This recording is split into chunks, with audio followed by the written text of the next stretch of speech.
Hello hello hello hello मेरे प्यारे बच्चों, कैसे हो आप सब लोग। आई होप सब मस्त हैं, जबरदस्त हैं। हम पढ़ रहे हैं आपका पेपर नंबर 1, जहां हम बिजनेस लॉज में इंडियन कॉन्ट्रैक्ट एक्ट ऑलरेडी कर चुके हैं और लास्ट सेशन में हमने सेल्स ऑफ गुड्स एक्ट 1930 चालू किया था।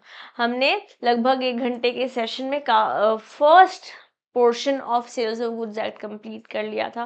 लास्ट टॉपिक जो हमने देखा था वो था types of goods. Yes, types of goods में आपके एग्जिस्टिंग, फ्यूचर और कंटिंजेंट गुड्स की हमने बात करी थी लास्ट सेशन। दयाबेन और जेठालाल के एग्जाम्पल, है ना, हम तारक मेहता का उल्टा चश्मा पहुंच गए थे, प्लस बापूजी वाला एग्जाम्पल भी हमने देखा था।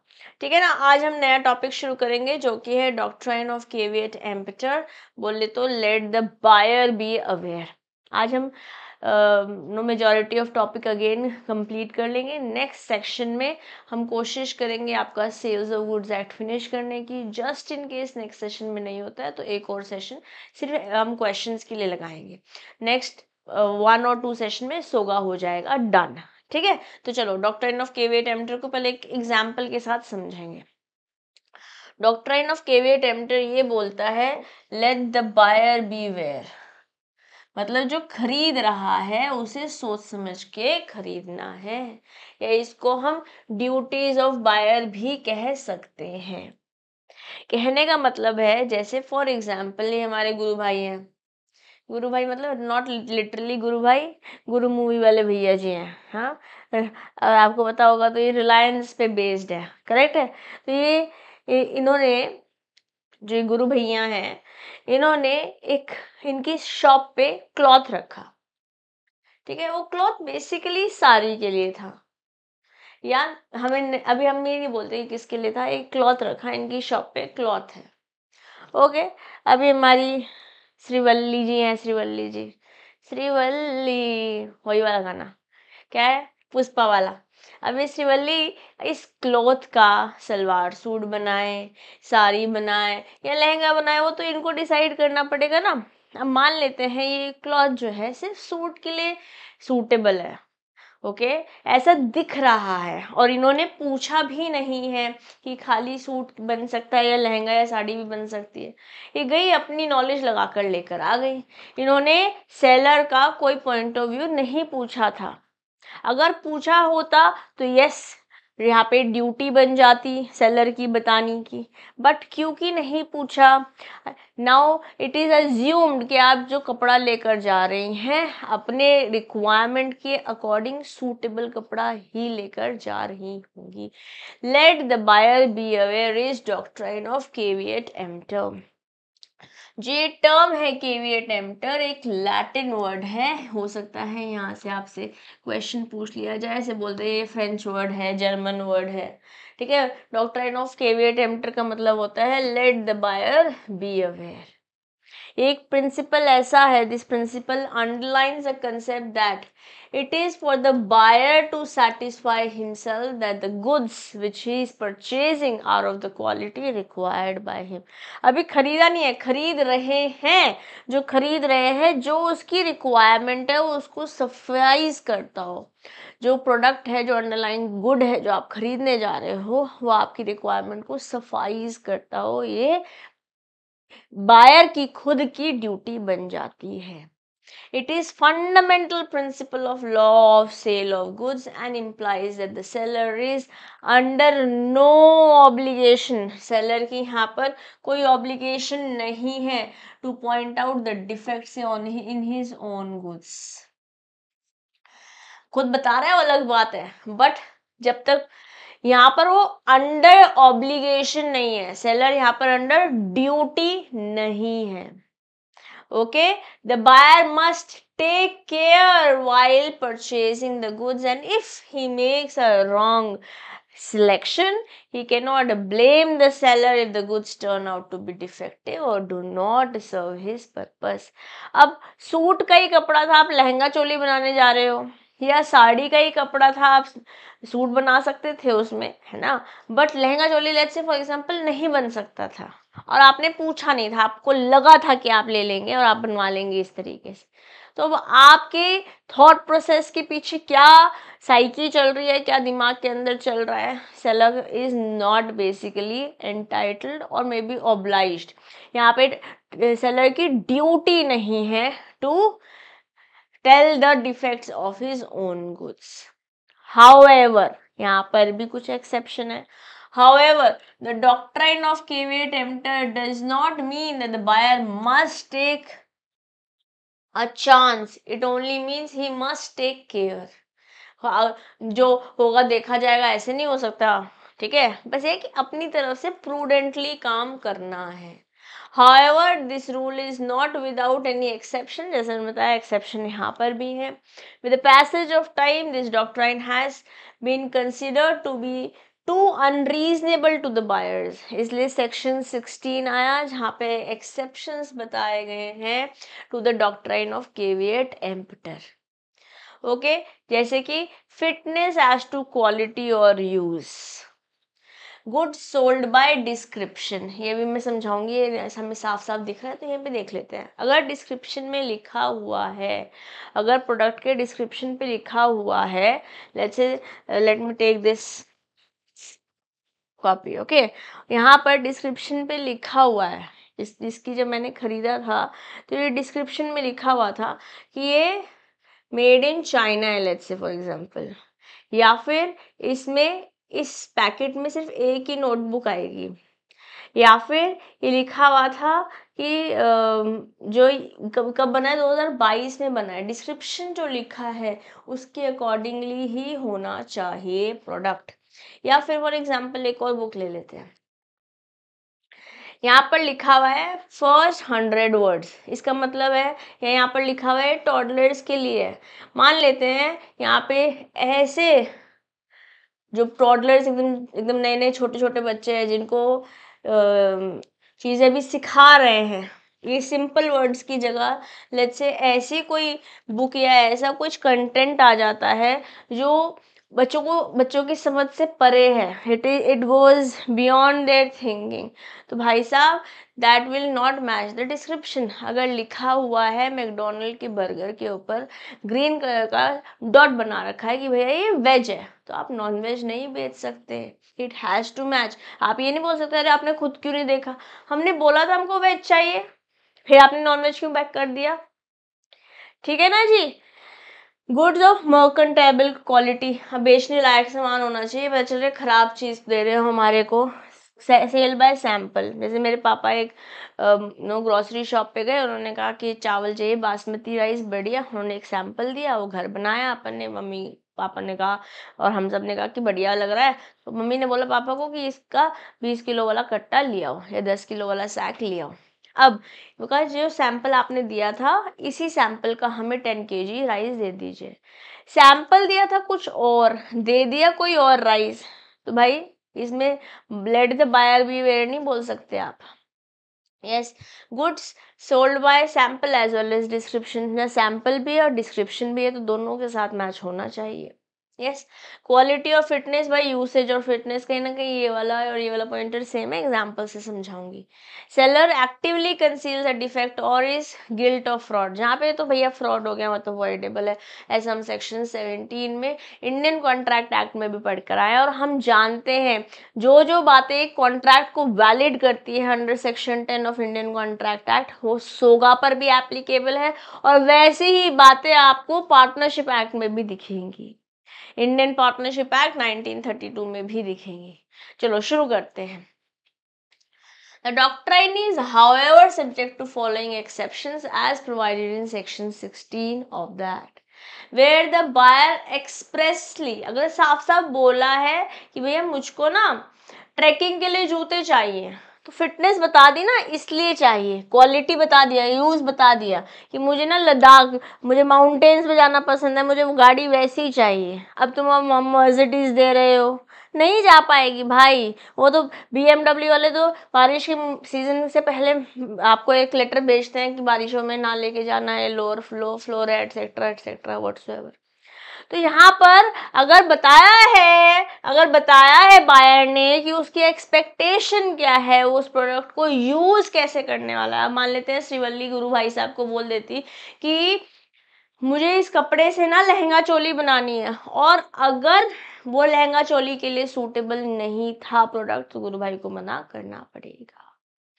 Yes, where the buyer expressly or by implication makes known to the seller that the particular purpose for which the goods are required and relied upon the skill and judgment of the seller। आप बताइए क्या ये जूते सही रहेंगे? अगर मैंने skill और जजमेंट सेलर की पर छोड़ दिया तो सेलर अंडर ऑब्लिगेशन आ गया। Yes, and the goods are of description which is it is the course of the seller's business to supply. There is an implied condition। हमने condition और warranty के बारे में I think अभी बात नहीं करी है। Let me just quickly check. No, we are yet to talk about it। ठीक है, कंडीशन एक तरीके से रिप्रेजेंटेशन होता है। रिप्रेजेंटेशन मतलब जो लिखा हुआ है, जो बात मेरे को चाहिए, जिस वजह से मैं सामान खरीद रही हूँ उसके साथ मैच होना चाहिए। ठीक है, ये इम्प्लाइड कंडीशन है that the good shall be reasonably fit for such purpose. अगर मैंने बोला कि मुझे वॉकिंग के लिए नहीं जूते चाहिए भैया, मेरा ना मुझे ट्रैकिंग वैकिंग पे जाना बहुत पसंद है, मुझे वैसे वाले जूते चाहिए, तो भाई आपके सेलर एज एन एक्सपर्ट, मेरी आपकी एक्सपर्टीज है उस एरिया में, इस वजह से आपसे पूछा जा रहा है। Okay, accordingly the seller cannot get any immunity on the grab of caveat emptor। that's the reason। Next क्या है? implied condition as to stability where the goods are bought by description from the seller in good of that description। भाई अगर description पे लिखा हुआ है ना कि वीगन है प्रोडक्ट, ठीक है, या आपने बोला था, ऐसे डिस्क्राइब किया था, ये टाइपराइटर जो मैं आपको दे रहा हूँ, ये टाइपराइटर जो है ब्रांड न्यू है, बाजार से सस्ता तो दे रहा हूँ बट ब्रांड न्यू है, ऐसा आपने डिस्क्राइब किया था, बट एक्चुअली में ब्रांड न्यू था ही नहीं, ये तो यूज था, तो डिस्क्रिप्शन से मैच हुआ क्या? नहीं हुआ। Condition as to wholesomeness in the case of food stuff. भैया आप खराब पुरानी ब्रेड दे रहे हो, मोल्ड लगा हुआ केक दे रहे हो, no it is not wholesome, खा ही नहीं सकते ना भाई साहब। Yes, and the other goods meant for human consumption where the seller commits fraud. अब यहाँ पर आपने तो जानबूझ के कंसील किया है, एक्टिवली कंसील किया है एक ऐसी बात जो आपको बतानी चाहिए थी, तो आप ये नहीं बोल सकते let the buyer be aware. Okay, where there is usage of trade, again आपके एक्सपर्टीज का इस्तेमाल करा जा रहा है, कहीं ना कहीं ये वाला पॉइंटर सेम है। कहने का मतलब है कहीं ना कहीं ये फिटनेस एज टू क्वालिटी और use and quality of fitness by usage of fitness, ये कहीं ना कहीं सिमिलर है, जहाँ पे सेलर के एक्सपर्टीज पर हम डिपेंड हो रहे हैं एज अ बायर, वहां पर सेलर की रिस्पॉन्सिबिलिटी बन जाती है। बस इतनी ही बात है, बस इतनी ही बात है। Am I clear to everybody? Are we good with all of these 6 pointers that are exception under section 16 of Sales of Goods Act 1930? This is section 16 of SOGA 1930। Am I clear to everybody? I hope so, I am। Now let's go to transfer of ownership. Next topic पढ़ रहे हैं जो कि है transfer of ownership. Transfer of ownership बोले तो ownership जिसकी risk उसकी। क्या बोल रहे हैं लाला? रिस्क है तो इश्क है ना? क्या बोल रहे हैं? रिस्क है तो इश्क है, मतलब रिस्क है मतलब प्रॉपर्टी है, बोले तो प्रॉपर्टी जिसकी है रिस्क उसकी है, प्रॉपर्टी जिसकी है रिस्क उसके, जिसकी ओनरशिप है उसी की ही रिस्क है, जिसकी ओनरशिप है उसी की ही रिस्क है। A sale is defined as a transfer of ownership of the goods from the seller to the buyer for the price. Therefore what is important in a transaction of sale is transfer of the ownership. Very important, यहाँ से भी exam में आपको question देखने को मिल सकता है। क्या इंपॉर्टेंट है सेल में? क्या इंपॉर्टेंट है? Transfer of ownership. मान लेते हैं ये पेन मैं आपको बेच रही हूँ, तो ये पेन मेरे से आपके पास जब ट्रांसफर हो रहा है तो इसकी ओनरशिप ट्रांसफर हो जा रही है. Yes, it is essential to determine the exact point of time at which the property in the good is transferred in the favor of the good buyer. किस समय जिस समय ट्रांसफर हुआ है वो इम्पोर्टेंट है, क्योंकि जब ट्रांसफर होने से पहले रिस्क किसका है? सेलर का है. ट्रांसफर होने के बाद रिस्क किसका है? बायर का है. The term property in good means the ownership of the good. ये भी इम्पोर्टेंट बात लिखी हुई है. प्रॉपर्टी का क्या मतलब है? ओनरशिप ही मतलब है. प्रॉपर्टी का क्या मतलब है? ओनरशिप ही मतलब है. ठीक है जी, बहुत बढ़िया, बहुत बढ़िया. जैसे मान लेते हैं ये हमारे कौन है? अभिलाष जी, अभिलाष शर्मा. ओके, कौन है ये हमारे? कौन सी सीरीज थी ये? मुझे नाम नहीं याद आ रहा है. आईएएस वाले, यूपीएससी क्लियर कर रहे थे ये लोग. ओके, चलो. संदीप भैया, अभिलाष शर्मा संदीप भैया के पास गए और बोला कि आपके पास ना ये पर्टिकुलर बुक है, ये बाजार में नहीं मिल रही है मुझे, और आपने तो इस बार ये सब्जेक्ट नहीं लिया है, लेट्स से सेकेंड अटेम्प्ट दे रहे हैं या फर्स्ट अटेम्प्ट दे रहे हैं यूपीएससी का, तो आप मुझे ये बुक दे दीजिए और मैं उसके अगेंस्ट आपको पैसे दे देता हूँ. तो जैसे ही ये हुआ, ये क्या हो गया? ओनरशिप ट्रांसफर हो गई. ओनरशिप ट्रांसफर हो गई. जैसे ही गुड्स गए वैसे ही ओनरशिप भी ट्रांसफर हो गई. किन से? फ्रॉम संदीप भैया टू अभिलाष शर्मा. अब लेट्स से किताब आउट ऑफ सिलेबस हो गई है या जल गई है, कुछ भी हो गया है, तो किसका रिस्क है? इट इज अभिलाषिस रिस्क. अब संदीप भैया का रिस्क नहीं है. संदीप भैया का रिस्क हो जाएगा जब तक कि सेल नहीं होगी, तब तक इनके पास किताब है. अगर जल गई तो इन्हीं की प्रॉब्लम है भाई. ठीक है जी.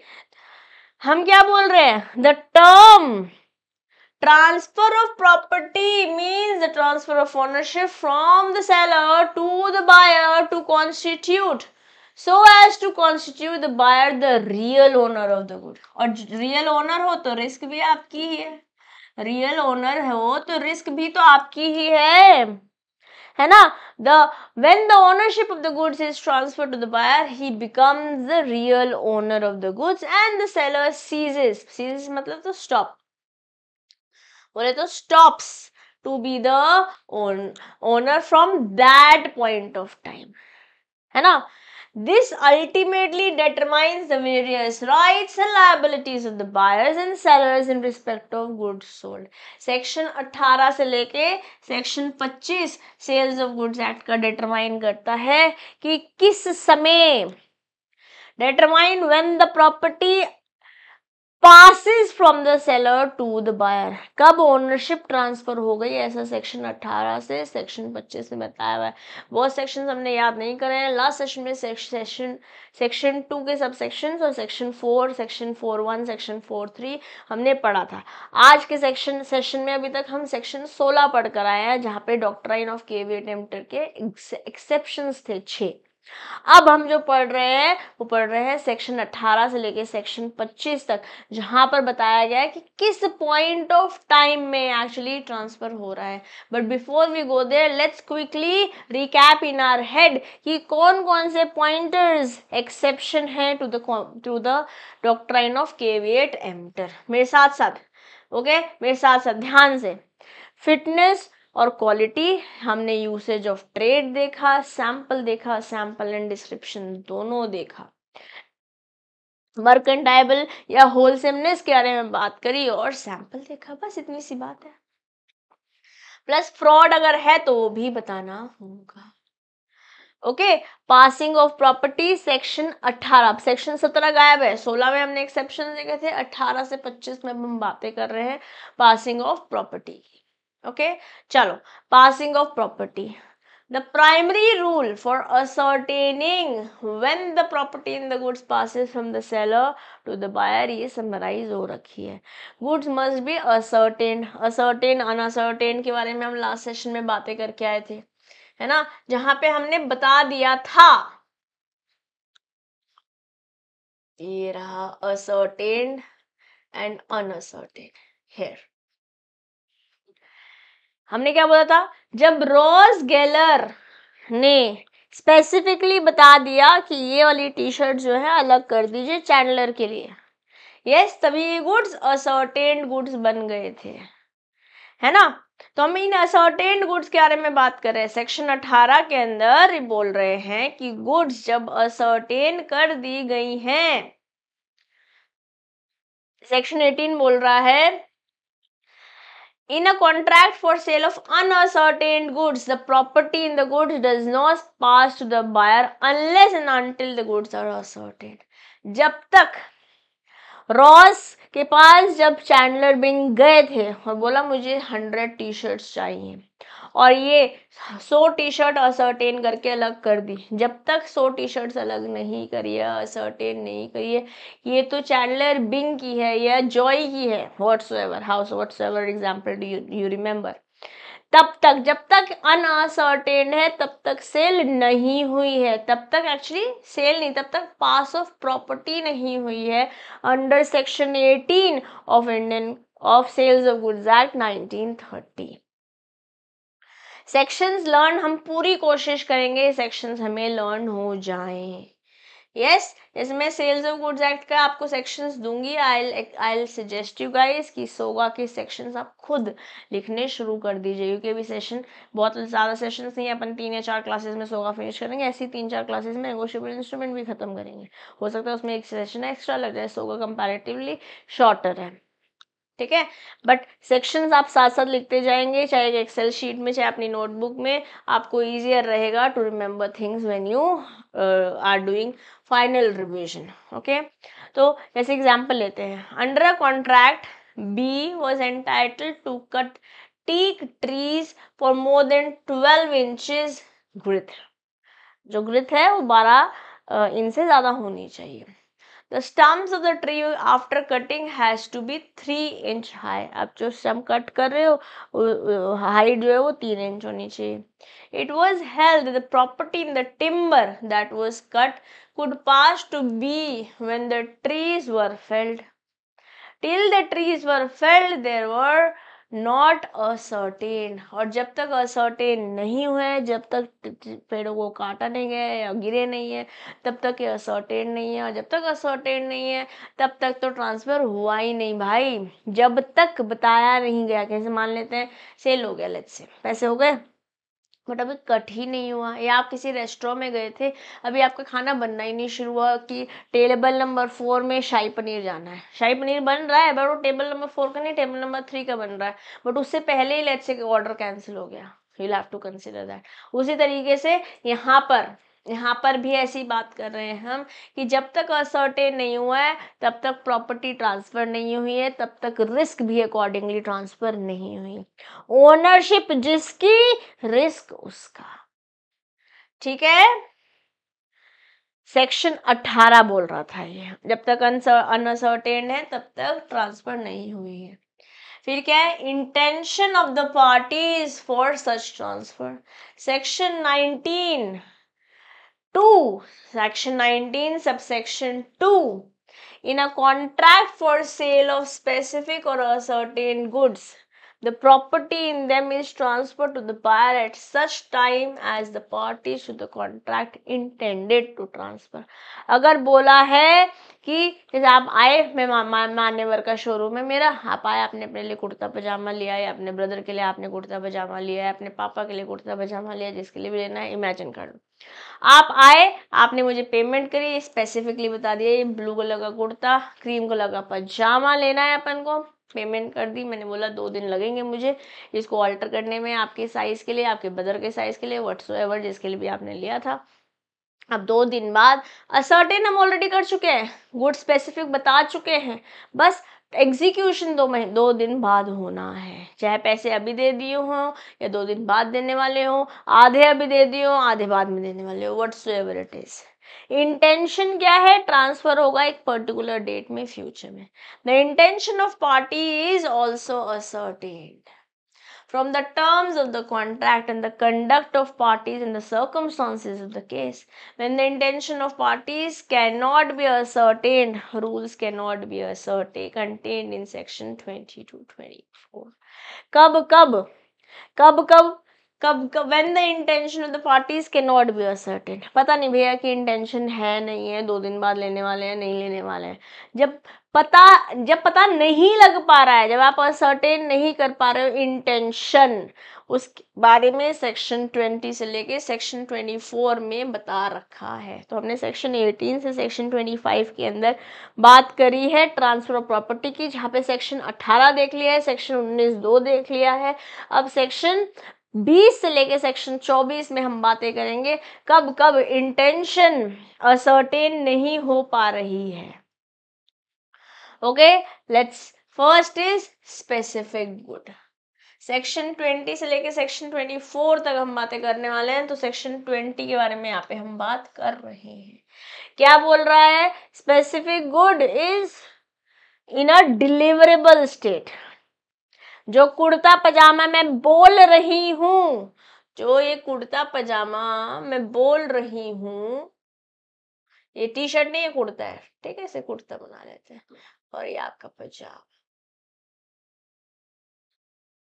कुर्ता पजामा, काला काला काला. आओ, specific goods in deliverable state. It is an unconditional contract for the sale of specific good in a deliverable state. The property in the goods passes to the buyer when the contract is made. जिस समय contract बना ना कि ये कुर्ता पजामा उनका है, या आपका है, या आपके भैया का है, या आपके उनका है, शोना मोना जादू टोना whatsoever, and it is immaterial whether the time of payment of price or the time of delivery of the good. अब 2 दिन बाद देने वाले हो पैसे, 2 दिन बाद देने वाले हो पैसे, थोड़े अभी दे दिए बाद में देने, उसका कोई वो there is nothing dependent on that. जिस दिन बन गया कॉन्ट्रैक्ट, आपने स्पेसिफिक बता दिया कि ये चाहिए, ये मेरा है. ओके, ये blue kurta, blue eyes hypnotize नहीं, ब्लू कुर्ता, काला कुर्ता पजामा, पजामा काला काला जो है, जो भी व्हाट्सएवर कलर आपका जो फेवरेट कलर है वो ले लो. Okay okay, of the goods और बोथ इज पोस्टपोन. जब बाद में हो से कोई हमको मतलब नहीं. It is immaterial. Okay, goods are said to be in a deliverable state when they are in such state as the buyer would under the contract is bound to take the delivery thereof. हम बोल रहे हैं कि buyer जब बोल देंगे, जब contract under the contract बोला ना कि भैया ये इतने इंच का होना चाहिए, अभी जो है 40 सेंटीमीटर या इंच हाई है, मैं इसको कम करना चाह रहे हैं. जो भी स्पेसिफिकेशन बता रखी है, जिस डिलीवरेबल स्टेट में कॉन्ट्रैक्ट में बोला था, उस दिन डिलीवरी हो जाएगी. Yes, goods are said to be deliverable state when they are in such state the buyer would under the contract is bound to take the delivery thereof. Ma'am इसे example के साथ समझाइए. आइए एग्जाम्पल देखेंगे. X ने कुछ party wear select किया किसी रिटेल शोरूम में जाके. He agreed to take the delivery next day, agreed to pay the payment in next week. The party wares are destroyed by fire. Okay, that took place same day. उसी दिन contract already हो चुका है, delivered next day होना है, payment उसके 1 हफ्ते बाद होनी है, बट प्रोडक्ट ऑलरेडी असर्टेन करके जा चुके हैं मिस्टर एक्स और आग लग गई है. The property and goods has passed on to the buyer and he is liable to pay for whether delivery is taken और नॉट टेकन. क्योंकि गुड्स स्पेसिफिकली बता दिए गए हैं. अब ऐसा क्वेश्चन आपको एग्जाम में बहुत आराम से देखने को मिल सकता है. Very very important. मैम इसे एक बार आप रिपीट कर देंगे? बिल्कुल. आइए let's see it once again. हमने बोला कि ये है मिस्टर एक्स. ओके, वो एक रिटेल शोरूम में गए.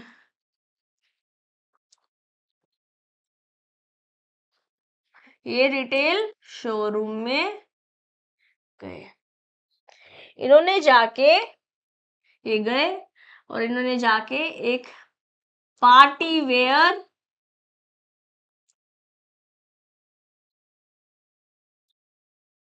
स्पेसिफाई कर दिया।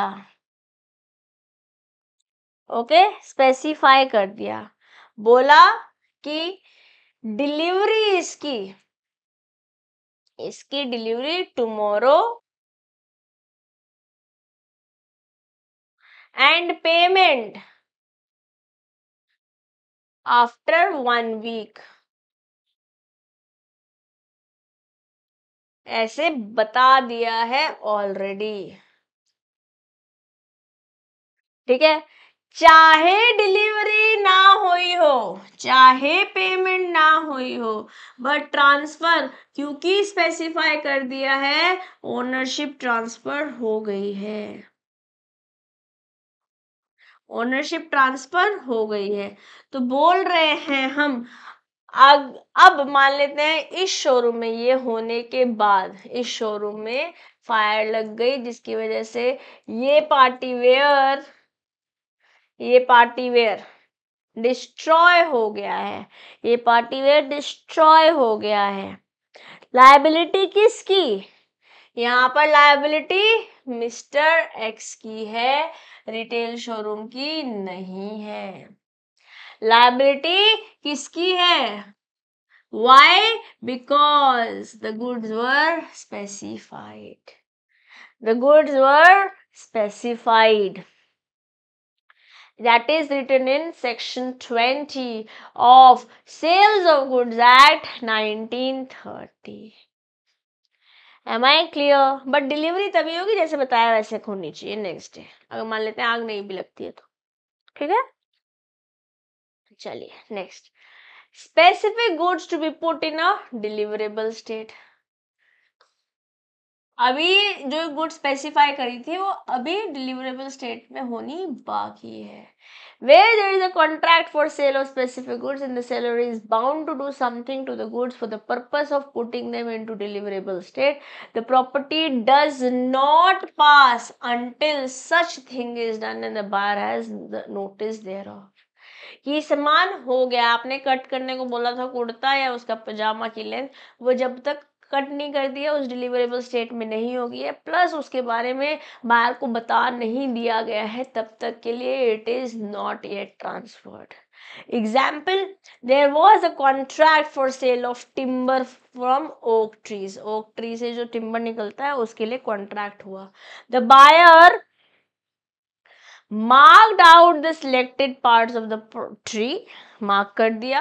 As per trade practice, the seller was required to remove the rejected portion from the trees. मतलब जैसे बड़े सा ट्री का लॉग है, उसमें से ये वाला पोर्शन रिमूव करना था क्योंकि रिक्वायर्ड नहीं है, ये ओके था।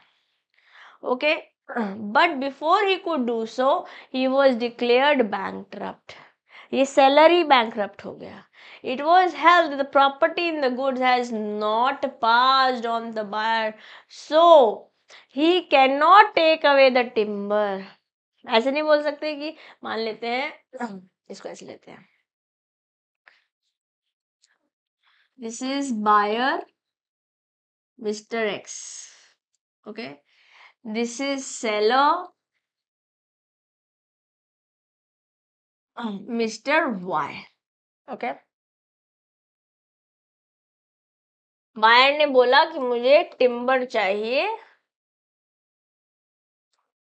ओक ट्रीज में से, ओके। अब इन्होंने ये जो ट्री की लॉग है से निकाला, इसमें से मार्क कर लिया कि ये पोर्शन जो है रिजेक्ट होना है, ये पोर्शन सिलेक्ट होना है, ये रिजेक्ट होना है, ऐसे मार्किंग करी है, मार्क कर लिया है। ठीक है, क्या डिलीवरेबल स्टेट में रेडी है? क्या डिलीवरेबल स्टेट में है? नहीं है, it is not in deliverable state. Deliverable state नहीं है क्योंकि सिर्फ ओनली मार्क हुआ है, बिकॉज ओनली मार्क हुआ है। अब क्या हुआ, इतने में जो ये सेलर है वो इंसॉल्वेंट डिक्लेयर कर दिया। तो जब इंसॉल्वेंट डिक्लेयर करा तो इनकी प्रॉपर्टी, इन जो गुड्स है वो किसी आप आईबीसी कोड पढ़ेंगे इसके बारे में, इंटरमीडिएट में जाके हम देखेंगे। यहाँ पर एक इंटरिम प्रोफेशनल रिप्रेजेंट होता है, IPR बोलते हैं, इंटरिम प्रोफेशनल अपॉइंट होता है, ठीक है, जो कि आपके सारे गुड्स, जो इंस्टॉलमेंट बंदा है उसकी सारे गुड्स, सारी प्रॉपर्टी इकट्ठे करता है, उसको बेचता है और फिर देता है सारे पार्टीज को जिन जिन का पैसा बकाया होता है, बेसिकली सारे क्रेडिटर्स का पैसा देना होता है।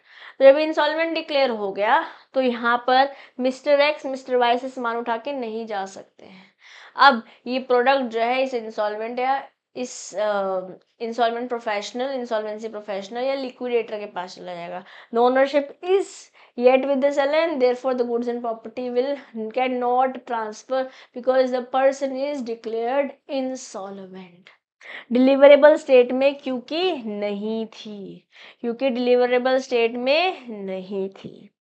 ध्यान से दोबारा से पढ़ेंगे वाला example.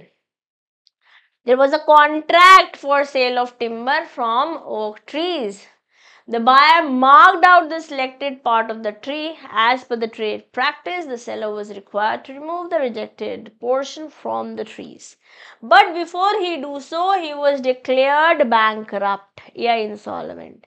He was held that the property in the goods has not, it was held that the property in the goods has not yet passed from the buyer, so he cannot take away the timber until the seller has severed मतलब अलग कर दिया, cut कर दिया, the rejected portion, the goods cannot be said to be in a deliverable condition to enable the transfer of the property therein. Unless otherwise agreed, delivery to the buyer premises is not to be made by the seller. Goods are supposed to be sold as is, where is, जहाँ है वहाँ है, as is, where is. Am I clear to everybody?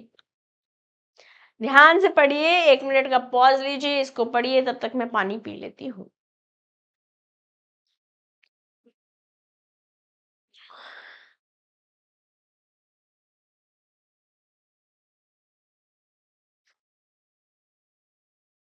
Done, चलो आगे बढ़ते हैं।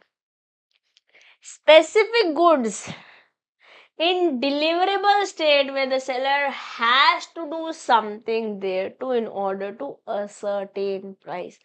Price तक पहुंचने के लिए कुछ करना होगा सेलर को, प्राइस को असर्टेन करने के लिए, कितने रुपए में बेचना है उस तक पहुंचने के लिए कुछ करना होगा। पहले एग्जांपल देखेंगे फिर पढ़ेंगे।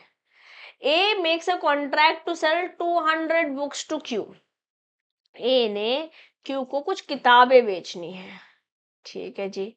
The books are stored in racks and P has to select the titles and separate them before they are to be delivered. If there is fire and books are destroyed, the loss will be A's as the ownership is yet to be transferred. क्योंकि transfer तो हुई ही नहीं है, goods तो भी transfer हुई ही नहीं है। Okay, The books are stored in racks and P has to select, P में भी A की शॉप पे कोई स्टाफ होगा, okay, to select the titles and separate them before they are to be delivered. अगर इस समय आग लग गई है जिसकी वजह से किताबें डिस्ट्रॉय हो गई हैं, तो अभी ओनरशिप ट्रांसफर नहीं हुई थी, तो रिस्क भी ए का ही है, रिस्क भी ए का ही है। Okay, If there is a contract for sale of specific goods in a deliverable state, but the seller is bound to weigh, measure, test or do some other act, जैसे यहाँ पे labelling करनी बाकी थी, with reference to the goods for the purpose of ascertaining the price, the property does not pass until such act or thing is done and the buyer has notice thereof. जैसे मान लेते हैं मैं अपनी mummy और अपनी बहनों के साथ चांदनी चौक पे सुधीर भाई साड़ी वाला शॉप पे गई, ठीक है, वहां पे जाके हमने बहुत सारे सूट सिलेक्ट करे, सर्टेन तो हो गए, बट अभी इन पे बैगिंग पैकेजिंग होनी बाकी है, प्राइसिंग होनी बाकी है, बिल होना बाकी है, और लेट्स से और डिस्ट्रॉय हो गई, ठीक है। अब डिस्ट्रॉय हो गई तो उसकी पेमेंट अब मैं देने के लिए लायबल नहीं हूँ, डिस्ट्रॉय हो गई तो ओनरशिप आप ही की, अभी मेरी ओनरशिप ट्रांसफर हो ही नहीं थी क्योंकि अभी आपकी तरफ से एज अ सेलर कुछ होना बाकी था। इसे एक चार्ट के रूप में देखते हैं। टाइम ऑफ ट्रांसफर कैसे पता चलेगा ऑफ स्पेसिफिक गुड्स? अगर लेट्स से डिलीवरेबल स्टेट में है या डिलीवरेबल स्टेट में नहीं है। अगर डिलीवरेबल स्टेट में है ही नहीं तो जब तक डिलीवरेबल स्टेट में नहीं होगी तब तक तो प्रॉपर्टी ट्रांसफर हो ही नहीं। ऐसे तो हमने टिम्बर वाले एग्जांपल में देख लिया था कि सिर्फ मार्क हुई थी, अलग अलग नहीं हुआ था। Yes, property passes only when the goods are ready in deliverable state and the buyer has notice thereof. But मान लेते हैं गुड्स डिलीवरेबल स्टेट में है और कोई फर्दर एक्शन की रिक्वायरमेंट नहीं है तो प्रॉपर्टी तो इमीडिएटली यहाँ पर पास हो गई, जैसे हमने फर्स्ट एग्जांपल देखा था। ठीक है, सर्टेन कर दिया, अब आग लग चुकी है, अब आपकी रिस्पॉन्सिबिलिटी हमारी नहीं है। ठीक है, बट डिलीवरेबल स्टेट में तो है बट अभी कुछ होना बाकी है, फर्दर एक्शन इज रिक्वायर्ड। जैसे लेबलिंग होनी बाकी थी, है ना, वो फायर लग गई थी, लेबलिंग होनी बाकी थी, 200 किताबों का ऑर्डर दिया था क्यू ने ए को। Okay, property does not pass until the action is done. Very important, very simple chart and is definitely going to be very useful for you in your examination. जब आप रिवाइज कर रहे होंगे, अगर आपने इसको समझ लिया, वैसे तो एग्जाम्पल सबसे बेस्ट तरीका होता है चीज़ों को रिमेंबर करने का, बट ये चार्ट आपको बहुत हेल्प करेगा to do your end time last time revision. ठीक है, चलिए अगर अब इनडिलीवरेबल स्टेट पकड़ते हैं, यही वाला देखा अपन ने, हमने पीछे एग्जांपल देख चुके हैं बट लेट्स से एक एक बारी इन सारे पॉइंटर्स का एग्जांपल लेते हैं। इनडिलीवरेबल स्टेट है और कोई फर्दर एक्शन की ज़रूरत नहीं है। अगर ये हमारी कौन है, ये कमोलिका बहन अंकिता सहगल, लेट्स से अंकिता जो कि क्या नाम था इसका, मैं नाम भूल गई, ये कोमोलिका करती है ऐसे अपनी रील्स में, भाभी भाभी भाभी आई है, कौन सी भाभी है, 10th A वाली भाभी, मुझे नाम ही नहीं याद आ रहा, आपको याद आ रहा है? ये हमारी भाभी है, ये गई हमारे पीयूष बंसल के पास, इन्होंने कहा कि मुझे ना थोड़ा सा रो कर दिखाना है मेरी आईज में पेन हो रहा है, व्हाट्सएवर इट इज, यहाँ पे ड्रॉप डालनी है, ड्रॉप ऐसे, ये ड्रॉप डाल रहा है आंख में, ठीक है, और ये ड्रॉप डालने वाला एकदम 100% रेडी है, इमिडिएटली डिलीवर हो सकता है। और अभी चाहे उनके पास पहुंचाने की दुकान पे पेमेंट हो चुकी है, रेडी है एकदम, ओके, और अब इसको कुछ हो गया, something happens to this eye drop, तो रिस्क लायबिलिटी की स्कीम की, क्योंकि यहाँ पे रिस्क ट्रांसफर हो चुका है, रिस्क भी ट्रांसफर हो गया है along with the ownership. Okay, property passes immediately when the contract is made in deliverable state. Moving further, in deliverable state मान लेते हैं बाबा आटा चक्की, okay, further action is required। यहाँ पे असर्टेनिंग प्राइस करने को, प्राइस को असर्टेन करने के लिए कुछ एक्शन की रिक्वायरमेंट है। प्रॉपर्टी तब तक पास नहीं होगी जब तक वो एक्शन नहीं हो गया। जैसे बोला इन्होंने कि 1 किलो आटा, 1 kg आटा इज फॉर ₹46 पर kg, ठीक है, ओके। और लेट्स से इन्होंने कहा था मुझे 10 kg आटा चाहिए, ये हमारे कौन भैया हैं, पिट्टी के पापा, हमारे पिट्टी के पापा हैं, पिट्टी एंड सन्नी के पापा। दिख रही है आपको इन पिक्चर? नहीं दिख रही? अब एक मैं दिखाती हूँ, let me show it to you. पिट्टी दिख गई तुमको? पिट्टी पिट्टी और सन्नी के पापा, इनका नाम क्या है, इनका नाम मैं भूल गई, बस इनके पापा का नाम मुझे याद है। और ये अंकिता सहगल हमारी भाभी, कौन सी भाभी है ये, इनकी फ्रेंड का नाम कोमल है, कोमल की फ्रेंड, कोमल की फ्रेंड, वो दीक्षा थी, कोई और थी पता नहीं मुझे, कोमलिका, मुझे नाम नहीं याद आ रहा, आपको याद आ रहा है? मेरे दिमाग में गोल गोल घूम रही है बातें।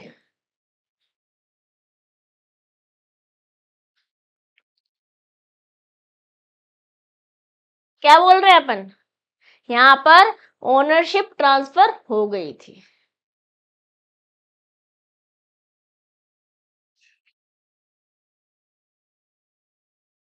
यहाँ पर तब तक नहीं होगी, यहाँ पर कब तक नहीं होगी, यहाँ पर तब तक नहीं होगी जब तक कि फाइनल एक्शन नहीं हो जाता, जब तक ये आटा नाप नहीं लेते रैक में डाल के, सैक में डाल के, कोई भी कंटेनर में डाल के, प्राइस असर्टेन नहीं हो पा रहा है, कुछ होना यहाँ पे सेलर की तरफ से एक्शन पेंडिंग है, कुछ एक्शन पेंडिंग है, तो अभी गुड्स ट्रांसफर नहीं हुई है, तो अभी गुड्स ट्रांसफर नहीं हुई है।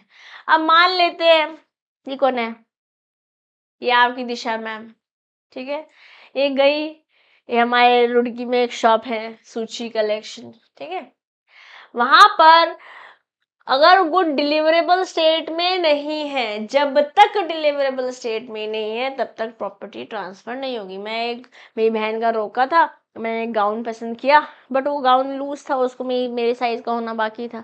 अब जिस दिन मैंने सिलेक्ट किया उसके जस्ट नेक्स्ट डे, ये let's say this is 30th of June, this is 1st of July,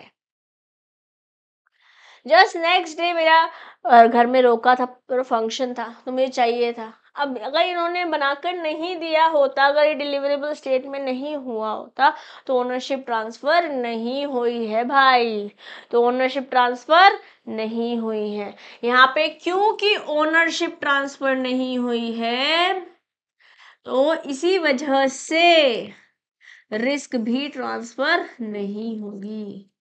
Therefore, am I clear to everybody? Very important, and therefore I have brought so many examples for you guys from section 18, 19, section 23.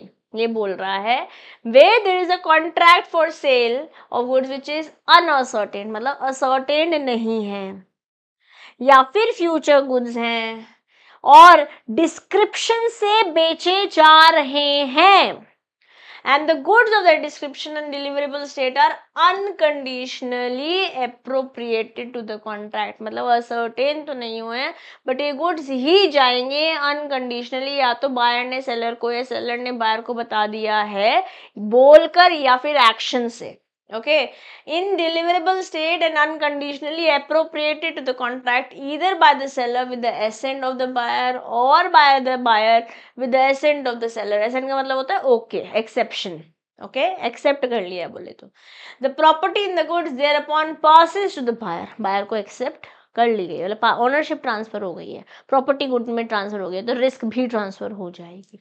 Such accent में be expressed और implied, ये accent express भी हो सकती है बोलकर, मतलब शब्दों में, या लिखकर या बोलकर शब्दों में, या इम्प्लाइड बाय और एक्शन भी हो सकती है, and may be either given before और after the appropriation is made.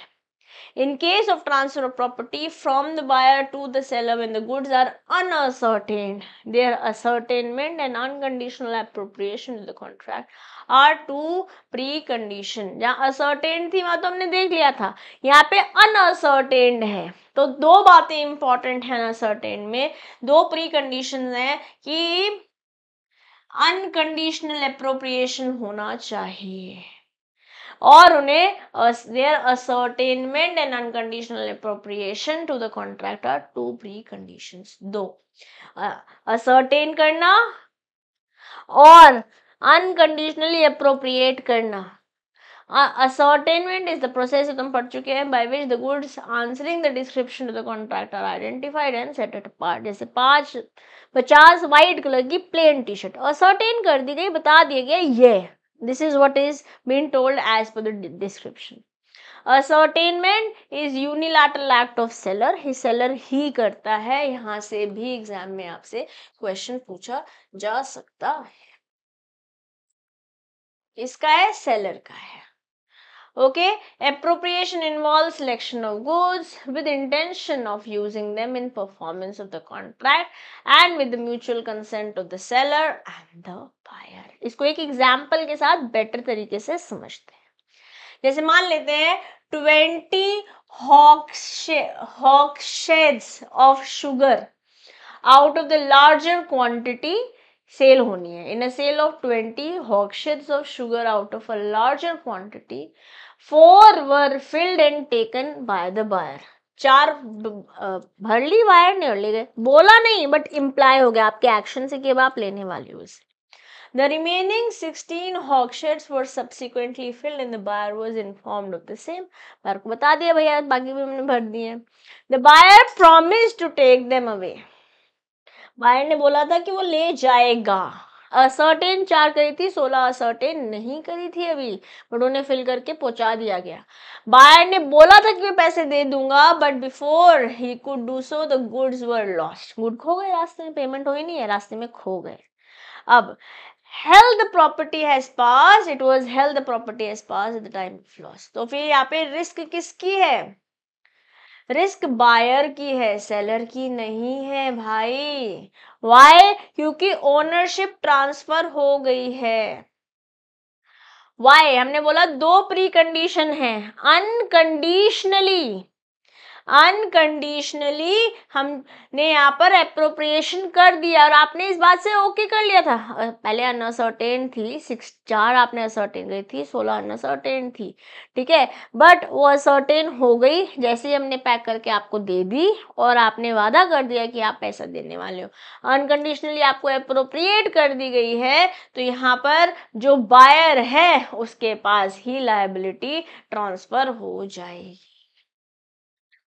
Okay, am I clear to everybody? तो हम क्या बोल रहे हैं? जनरल रूल क्या है? Not transfer until the goods are unascertained. वैसे तो जनरल रूल ये है, ठीक है. बट जब मैं अनअसर्टेन गुड्स के बारे में बात करती हूँ, the process of selection of ascertain goods from a lot of uncertain goods is called appropriation of goods. Very very important. अगर हमको ये बात समझ में आ गई है तो अनअसर्टेन गुड्स का कंसेप्ट भी with time of transfer of property clear हो गया होगा. ओके, थोड़ा सा टेक्निकल है बट आई होप ये सिंपल बातें जो मैं स्क्रीन पर लिख रही हूँ, जो एग्जांपल्स मैं आपको दे रही हूँ, उससे आपको बातें समझ में आ रही होंगी. जैसे सेलर है हमारे रणवीर बरार, ओके, और बायर है हमारी उर्मिला बा. 9 जुलाई को उर्मिला बा ने बोला रणवीर बरार को that I want to buy 50 kg of rice. Ranveer Brar जो सेलर है उन्होंने बोला that tells the buyer that 200 kg of rice of sack are in the warehouse and will deliver on 16th of July. अब 12 जुलाई को आग लग गई इस वेयर हाउस में. बताइए किसकी लॉस होगा? किसका लॉस होगा और क्यों? किसका लॉस होगा और क्यों? That's your homework. I want you guys to comment about this in the chat box, in the comment box. Okay, और हम ये यहाँ पर खत्म करेंगे. नेक्स्ट सेशन में यहीं से शुरू करूंगी. यहाँ पे आप कमेंट कीजिए. That's your homework for today, and I'm going to talk to you about it in the next session. We'll take a pause here and we'll move forward with the rest of it from the next session. Okay, ये topic यहाँ पे मैं बीच में भी रोक रही हूँ. Okay, but हम नेक्स्ट सेशन में मिलेंगे. इसका आंसर आप लोग मुझे कमेंट बॉक्स में देने वाले हैं. For now, I'll take your leave. मेरे प्यारे बच्चों, I'll take your leave. I love to see your responses in the chat box. This is your friend and your teacher, CM Dishadua, signing off for today. Bye-bye.